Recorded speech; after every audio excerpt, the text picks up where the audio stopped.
Assalamualaikum warahmatullahi wabarakatuh. Pada kesempatan ini kita akan belajar mengenai rancangan bisnis atau produk dalam mata kuliah Technopreneur.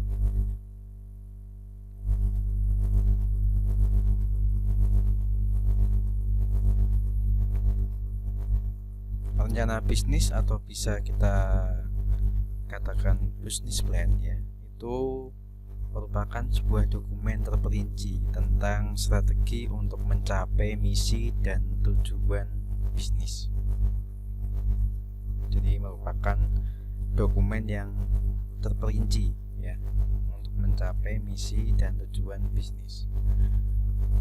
Bagi startup ya, perencanaan bisnis itu merupakan langkah awal sebelum kita memulai suatu usaha atau mendapatkan bantuan atau suntikan modal, bisa dikatakan seperti itu, yang biasanya sebagai rencana jangka pendek. Bisa kita katakanlah itu 1 tahun rencana jangka pendeknya. Jadi itu bagi startup ya. Kemudian bagi perusahaan yang mapan, rencana bisnis menetapkan tujuan bisnis selama beberapa periode ke depan, seringkali 3 tahun, 5 tahun, atau mungkin sampai 10 tahun, yang mana secara spesifik ya, ini kita sebut sebagai rencana perusahaan atau corporate plan. Ini kalau dalam perusahaan ya. Kemudian tujuan dari bisnis itu sendiri ya, dari perencanaan bisnis ya. Perencanaan bisnis ini adalah tahap penting sebelum kita mengeksekusi strategi bisnis apapun. Perusahaan membuat untuk membantu mereka mempertimbangkan semua elemen yang mereka perlukan agar bisnis itu bisa berjalan dengan maksimal, agar bisa berjalan dengan baik, agar bisa sukses. Nah, sebuah rencana bisnis penting ini untuk memenuhi beberapa tujuan. Ada 3 tujuan. Yang pertama, kita menetapkan fokus. Kemudian yang kedua, mengeksploitasi peluang potensial dan meminimalkan resiko. Kemudian yang terakhir, mendapat pendanaan atau modal. Kita akan kaji satu persatu. Yang pertama, mengenai fokus bisnis. Jadi rencana bisnis ini menjadi panduan tentang apa yang akan dilakukan di masa depan. Jadi menjadi peta jalan dan panduan untuk membantu bisnis untuk menentukan fokus dan mengejar kesuksesan. Jadi fokus dari bisnis ini menjadi hal yang sangat penting dalam perencanaan. Pengusaha menjelaskan tujuan, langkah, dan bagaimana bisnis ini bisa mencapai kesuksesan dan menciptakan nilai. Nilai dalam hal ini adalah salary. Di dalamnya Anda akan menemukan uraian terperinci tentang bagaimana bisnis akan mencapai di setiap langkahnya. Yang kedua, peluang dan risiko. Startup ini menjabarkan setiap aspek dalam bisnis, termasuk peluang dan risiko yang potensial yang dihadapi di masa yang akan datang. Dengan kita bisa mengidentifikasi ya, mereka dapat mengembangkan sebanyak mungkin ya opsi-opsi, strategi untuk memaksimalkan peluang dan meminimalkan risiko.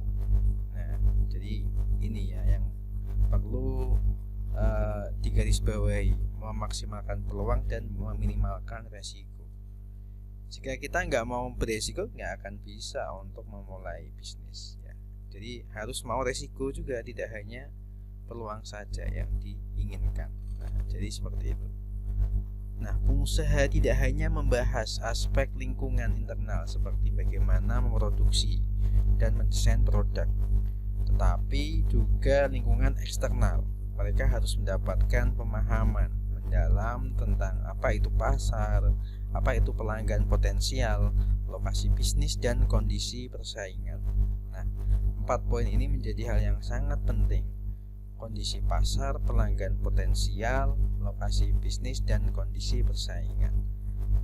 Kemudian selain itu, perusahaan ini juga akan menggunakan input riset pasar untuk mengembangkan strategi yang sangat tepat, termasuk rencana pengembangan produk, pengembangan produksi, pengembangan pemasaran, berikutnya pengembangan distribusi, dan pengembangan keuangan agar bisa berjalan dengan baik dan maksimal. Nah, salah satu aspek keuangan yang sangat penting untuk meminimalkan risiko adalah harus ada perkiraan arus kas. Bagaimana seorang pengusaha ini memprediksi berapa uang yang akan masuk dan berapa uang yang akan keluar, baik itu dalam jangka waktu 1 bulan, 2 bulan, setengah tahun, sampai tahun berikutnya. Nah, ini menjadi hal yang sangat penting dalam aspek keuangan, ya. Bagaimana arus kas ini menjadi hal yang sangat ideal, ya, masuk dan keluarnya. Kemudian yang terakhir untuk 3 hal yang tadi, yaitu tentang pendanaan atau modal. Bank atau calon investor bisnis akan melihat rencana bisnis sebelum memutuskan untuk memberikan dana atau modal. Melaluinya, pebisnis ini akan meyakinkan pemasok modal mengapa bisnis akan berhasil dan mengapa harus bersedia untuk menyediakan suntikan dana. Nah, jadi calon investor ini juga akan melihat, ya, apakah yakin ketika saya sebagai investor, ya, teman-teman semuanya sebagai investor memberikan dana, memberikan modal kepada bisnis, ya, kepada pebisnis yang bersangkutan. Nah, apakah bisa meyakinkan? Nah, ini juga menjadi hal yang sangat penting bagi pendanaan atau modal. Dengan melihat rencana bisnis dan pemasok modal, ya, memastikan tidak akan kehilangan uang. Oleh karena itu, mereka mempertimbangkan potensi risiko dan pengembalian sebelum memutuskan untuk memberikan uang. Mereka memastikan akan mendapatkan lebih banyak dengan mendanai perusahaan.